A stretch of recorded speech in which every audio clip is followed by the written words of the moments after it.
En Puente Aranda siempre me he sentido como en la casa, porque aquí es donde prácticamente hemos construido desde hace mucho tiempo los pilares de lo que íbamos pensando podría ser una transformación de la sociedad, del mundo. El mundo se transforma siempre en lo local. Siempre es al salir de la puerta, al interior de la puerta de la casa, en donde se sabe si se está cambiando el mundo o no.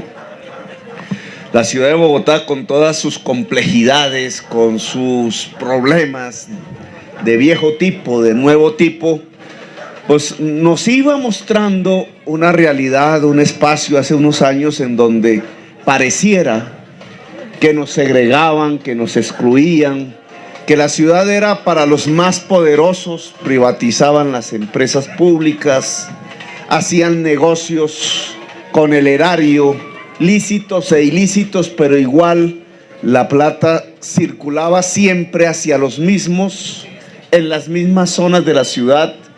La ciudad se fue segregando socialmente, el norte rico, el sur pobre, el extremo sur pobrísimo, las áreas aledañas al centro llenas de barrios que iban envejeciendo, de gente que siempre ha trabajado, que se ha ganado el sudor, el pan con el sudor de la frente, como dice la Biblia, que no le debe nada a nadie, pero que tampoco nadie, como el Estado, los ha mirado a veces, porque hemos vivido unas épocas de la historia profundamente duras y nos han convertido en una de las sociedades más desiguales socialmente del planeta Tierra.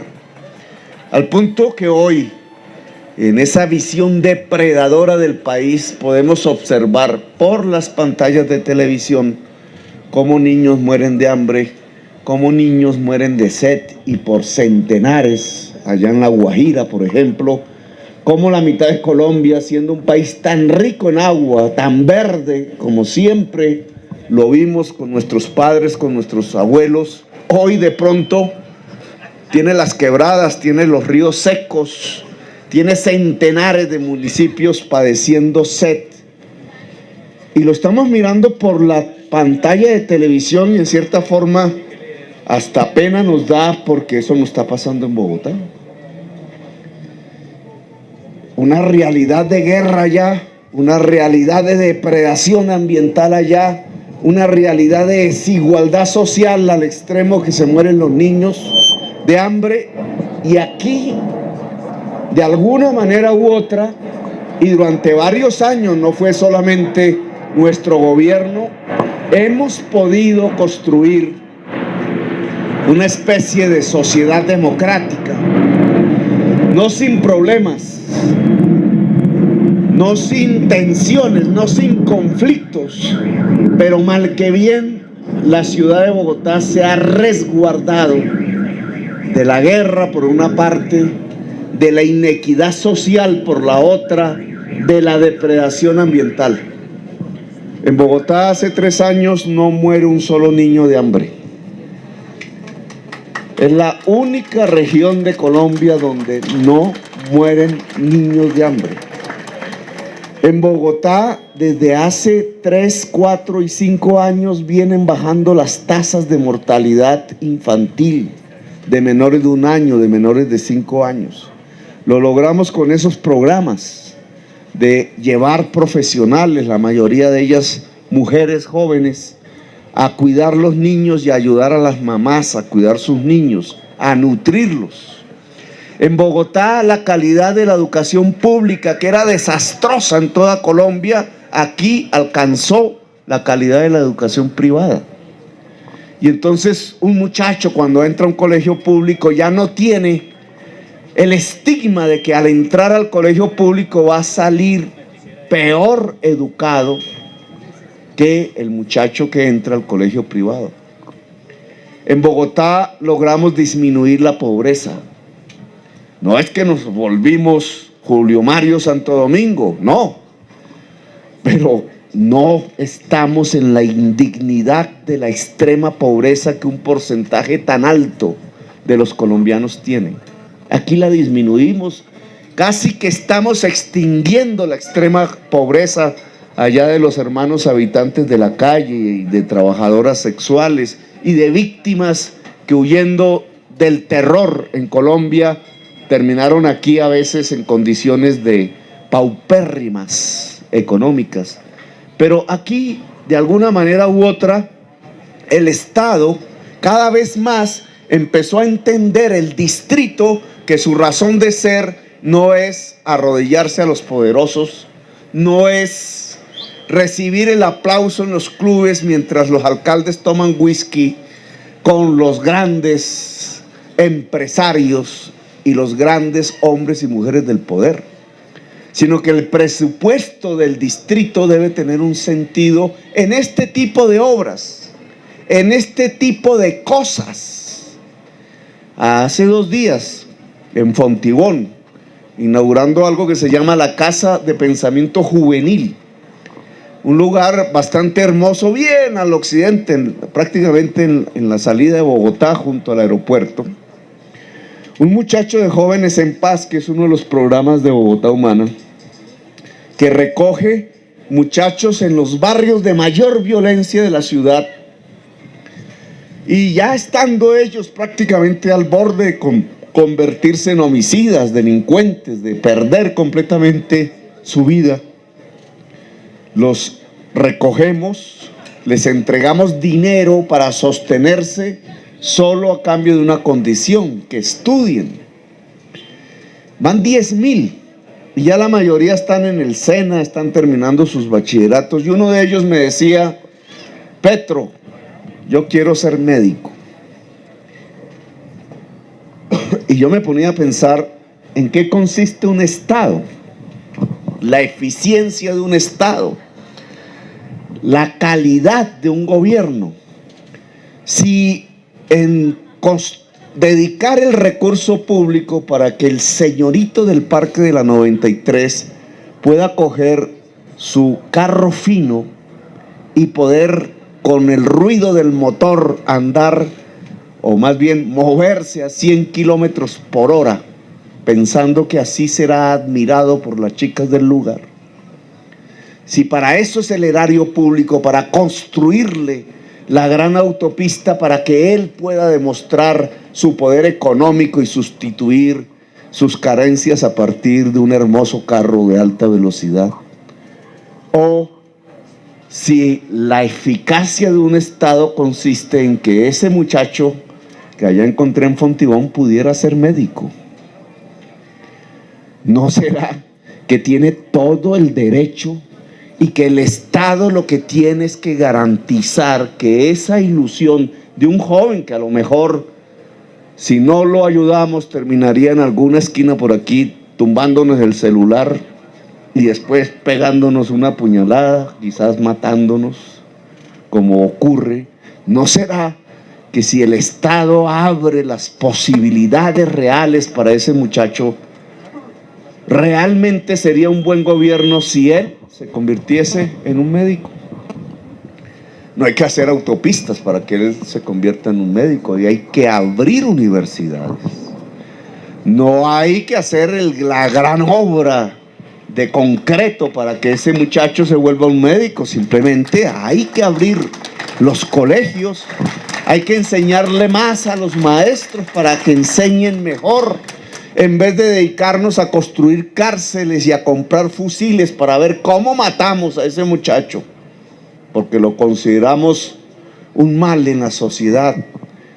Más bien, ¿cómo logramos que él pueda estudiar gratuitamente en una universidad su medicina? Y lo veríamos salvando como médico hasta nuestros propios hijos, seguramente, porque así es la vida. Pues eso multiplicado por millones de personas, afrontando los problemas de superar la segregación social, tratando de incluir la juventud, tratando de humanizar la ciudad. Aquí no va a pasar el Ferrari del muchacho de la calle 93. Ni siquiera van a pasar los carros. Aquí van a caminar los viejos con tranquilidad. los que lo dieron todo en su vida y quieren quizás escuchar el canto de un pájaro con tranquilidad en una tarde. Aquí van a correr los niños del barrio con tranquilidad. Aquí quizás un domingo, ya lo veremos, las familias saldrán y habrá en cierta forma esa especie de festividad popular propia del barrio popular, tan diferente de otras partes en el norte de la ciudad, en donde la ciudadanía trabajadora se va constituyendo ella misma en comunidad, en fuerza unificada, porque todas tienen los mismos problemas y todos saben que colectivamente es como se solucionan los problemas.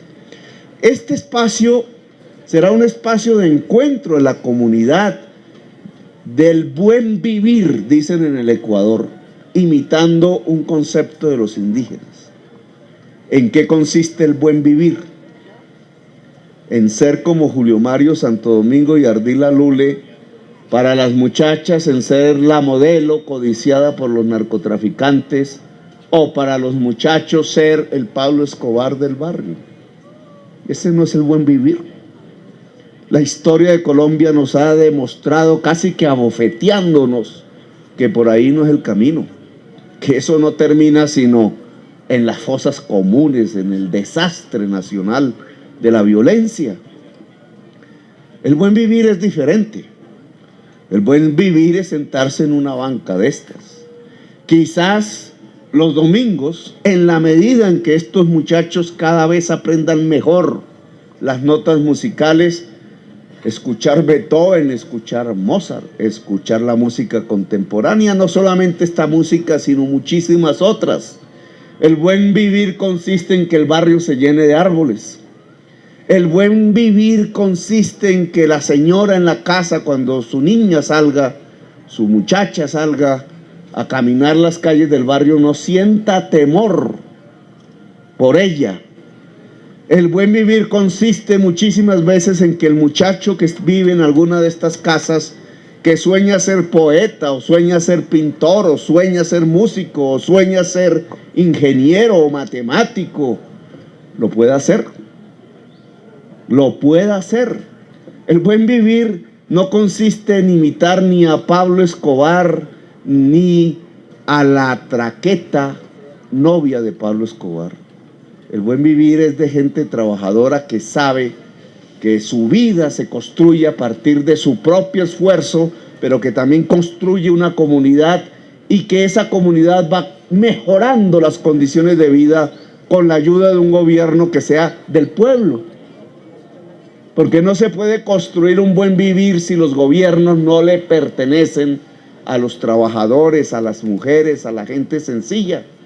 Si los gobiernos lo único que hacen es arrodillarse ante los grandes poderes, el mal vivir llega a los barrios populares, llega a la juventud, llega a la vejez, llega a la mayoría de la población que va sintiendo que tienes un estado enemigo que lo ataca, que lo persigue y que lo va destruyendo en su vida cotidiana.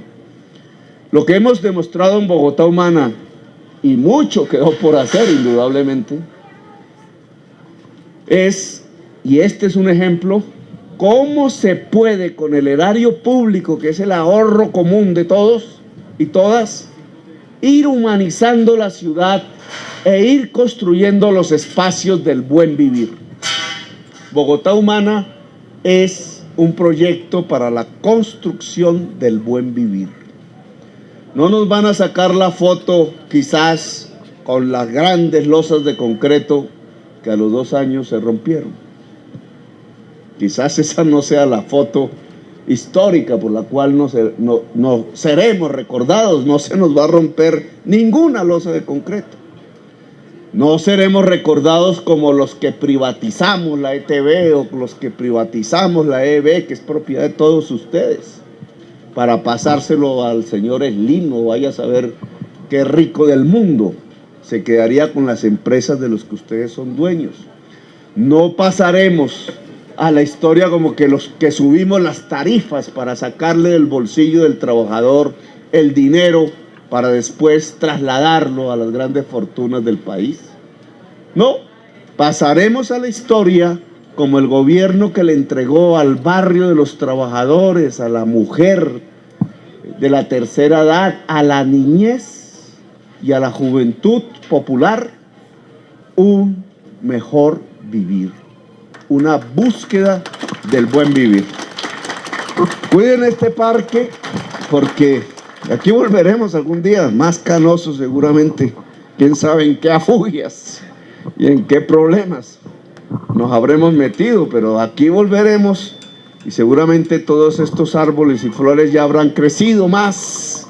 Ojalá estos cables que ustedes ven colgados, que es típico de los barrios de Bogotá, claro, como hemos tenido otros problemas, entonces no ha sido prioridad, pero ustedes ya verán cómo esto empieza a volverse una prioridad. Hay que subterranizarlos.